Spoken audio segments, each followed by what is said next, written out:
Xazinem Tortil Terbiyeleş Merkezi hemmimizning xazinesi.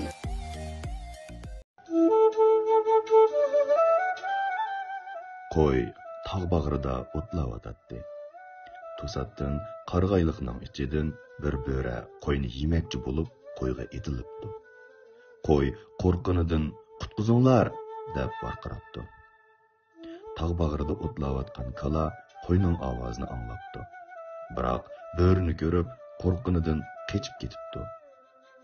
Qo'yning ovozini otmi anglabdi. Biroq bo'rini ko'rib ortiq ishqa aralashqisi kelmabdi.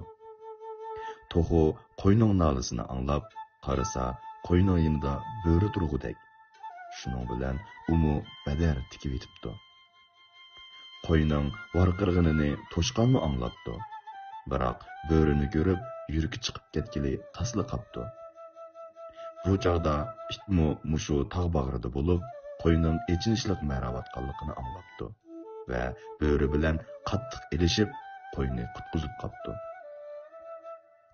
Kech kirib qo'y amdi uxlay deb turishiga kala qo'yning yoniga kelib, hech nimani ko'rmagandek qo'yga shundoq debdi. "Anglasam, bugun bo'ra seni yemakchi bo'pti. Sen nimishqa menga demaysan? Men bilgan bo'lsam, mau mingizlarim bilan bo'rining qornini yeriyotgan bo'lardi" debdi.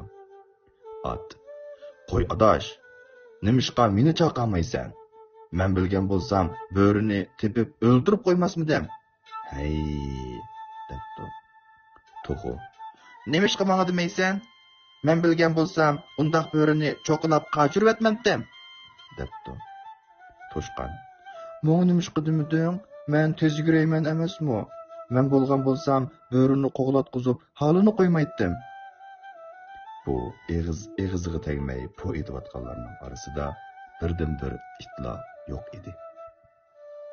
Hayotda chiroyli so'zlar bilan sizdan foydalanadigan odam nihoyatda ko'p.